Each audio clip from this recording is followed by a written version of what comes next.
السلام علیکم ورحمۃ اللہ وبرکاتہ۔ دوستوں، ممکنات کی اس دنیا میں کچھ روز قبل میرے ساتھ ایک واقعہ پیش آیا۔ میں سمجھتا ہوں کہ آپ کے ساتھ یہ شیئر کرنا ضروری ہے۔ ہوا کچھ یوں کہ میں ایک ادارے سے نکلا، ایک ہوٹل پر بیٹھا اور اس کے بعد 2-3 جگہ شاپ پر رکا۔ تقریباً 1.5 سے 2 گھنٹے میں اپنے گھر پہنچا۔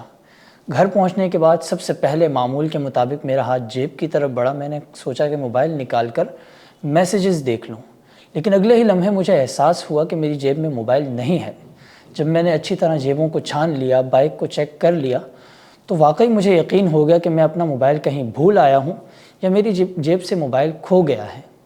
جب مجھے موبائل کھونے کا احساس ہوا تو میری ساری امیدیں دم توڑنے لگیں، کیونکہ کراچی شہر میں کسی قیمتی چیز کا گم ہو جانا یعنی عنقہ ہو جانا۔ پھر بھی دل کی تسلی کے لیے میں نے اپنے نمبر پر کال کرنا شروع کی۔ 3 سے 4 مرتبہ کال کی۔ چوتھی مرتبہ جب میں نے کال کی تو کال ریسیو ہو گئی۔ سب سے پہلے میں نے سلام کیا۔ سلام کے بعد میں نے اس بندے سے کہا کہ بھائی، موبائل تو میرے لیے اہمیت کا حامل ہے ہی، لیکن موبائل میں موجود ڈیٹا اور نمبرز میرے لیے زیادہ اہم ہیں۔ اگر آپ میرا موبائل مجھے لوٹا دیں تو آپ کی مہربانی ہوگی۔ اس شخص نے مجھے ایک ہوٹل کا ایڈریس دیا کہ آپ یہاں آئیں اور اپنی امانت وصول کر لیں۔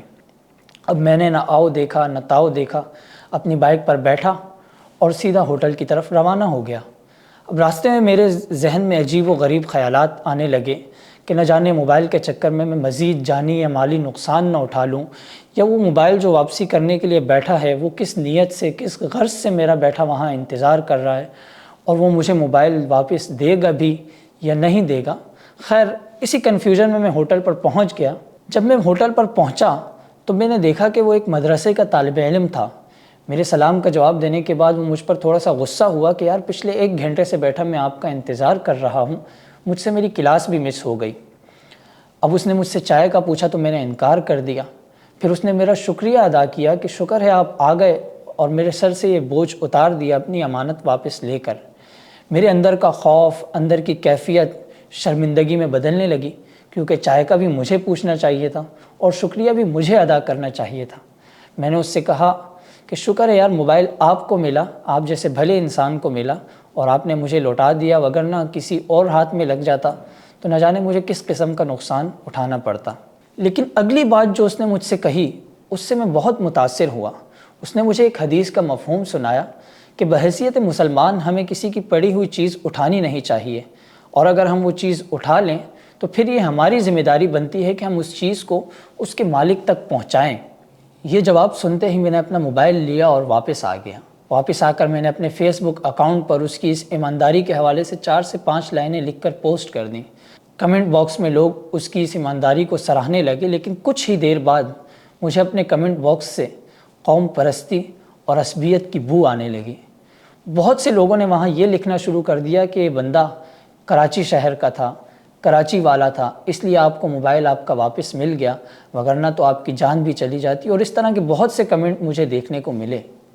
دوستوں، آپ سے کہانی شیئر کرنے کا مقصد یہ تھا کہ ہم اپنے ذہن میں کچھ زاویے تخلیق کرتے ہیں، پھر ان زاویوں کی بنیاد پر ہم لوگوں کو پرکھنا شروع کر دیتے ہیں، پھر کسی ایک جزوی عادت کو پرکھ کر ہم اس کی 7 نسلوں کو، اس کے خاندان کو، اس کے قبیلے کو اور اس کے قوم پر ایک اسٹیٹمنٹ تیار کر کے پیش کر دیتے ہیں، جبکہ وہ اسٹیٹمنٹ نہ جانی پہچانی ہوتی ہے، نہ اس سے پہلے اس پر تحقیق کی گئی ہوتی ہے، اور یہی وہ اسٹیٹمنٹ ہوتی ہے جس کی بنیاد پر اختلاف اور انتشار جنم لیتا ہے اور معاشرہ بہتری سے بدتری کی طرف چلا جاتا ہے۔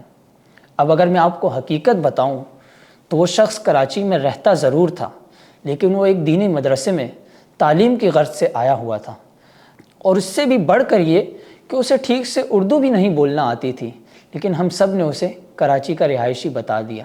ہم نے اس کی اس ایمانداری کو کراچی کے ساتھ، اپنے شہر کے ساتھ منسوب کر دیا کہ اگر وہ کراچی کا رہنے والا ہے تو لازمی ہے کہ وہ ایماندار ہوگا، اور اگر کراچی کا نہیں ہے تو لازمی ہے کہ وہ بے ایمان ہوگا۔ ہاں، ایسے بہت سے واقعات ہو رہے ہیں اس وقت شہر میں، لیکن ان واقعات کو لے کر ہم سبھی کو ایک قطار میں کھڑے کر دیں، یہ کہیں کا انصاف نہیں ہے۔ اور جہاں تک دوستوں میرا سوال ہے، مجھے یہ اندازہ ہوا کہ وہ حدیث جو اس نے مجھے سنائی تھی، اس حدیث نے اس شخص کو مجبور کیا کہ وہ میرا موبائل میری کھوئی ہوئی چیز مجھ تک لوٹا دے۔ اس کے اندر تعلیمات نبوی آج 1400 سال بعد بھی زندہ تھیں، اور اپنی اسٹیٹمنٹ دینے کے بعد میری زبان سے بے ساختہ نکلا صلی اللہ علیہ وسلم، اور مجھے احساس ہوا کہ آپ صلی اللہ علیہ وسلم آج 1400 سال بعد بھی ہمارے اندر زندہ ہیں، رحمت بن کر، نعمت بن کر۔ آج ہمارے شہر میں دن میں لاکھوں چیزیں گم ہو جاتی ہیں، کھو جاتی ہیں، اور اس کے بعد ان چیزوں کا کوئی سراغ نہیں ملتا، لیکن اگر وہ چیزیں کسی ایماندار شخص کے ہاتھوں، اس شخص کے ہاتھوں جس کو یہ حدیث سمجھ آتی ہو اور وہ اس پر عمل کرنا چاہتا ہو، کسی ایسے ہاتھ میں لگ جائیں تو وہ چیزیں ہمیں دوبارہ مل سکتی ہیں۔ تو سوچنے کی بات یہاں پر یہ ہے کہ اگر ہم سب تعلیمات نبوی صلی اللہ علیہ وسلم پر عمل کرنا شروع کر دیں، ان کے نقش قدم پر چلنا شروع کر دیں، ان کی بتائی گئی احادیث کے سانچے میں خود کو ڈھالنا شروع کر دیں، تو ہم کس قدر بہترین اور حسین معاشرہ ترتیب دے سکتے ہیں۔ اللہ رب العزت سے دعا ہے کہ وہ مجھے اور آپ کو، بلکہ پورے معاشرے کو، پورے شہر کو، پورے ملک کو آپ صلی اللہ علیہ وسلم کی تعلیمات سے روشناس کرائیں۔ شکریہ۔